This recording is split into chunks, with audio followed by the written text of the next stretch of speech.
On me demande souvent quelles sont les charges de copropriété qu'on peut imputer à son locataire. Avant que je te réponde, je t'invite à télécharger mon guide immobilier de plus de 20 pages pour réussir ton premier investissement locatif. Tu as juste à commenter guide pour le recevoir automatiquement et gratuitement en DM. Donc il faut savoir déjà premièrement qu'il existe deux types de charges, celles dites non récupérables et celles dites récupérables. On va prendre un exemple simple. Imaginons que tu achètes un studio dans une résidence, donc avec une copropriété, et que tes charges de copropriété sur ce studio sont de 100 € par mois. Tu mets un locataire en place dans ce logement, tu pourras seulement demander jusqu'à 80% des charges à ton locataire.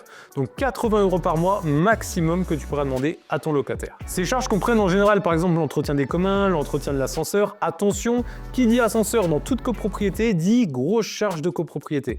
Donc faites très attention si vous investissez dans un bien et que vous faites une visite. S'il y a un ascenseur, vous risquez d'avoir des grosses charges. Ça comprend également en général les frais de chauffage des communs, les éclairages des communs, et les charges locatives comme la TEOM. La TEOM, c'est la taxe d'enlèvement des ordures ménagères, si je ne me trompe pas. Donc les 20% restants sont uniquement à la charge du propriétaire, donc à ta charge.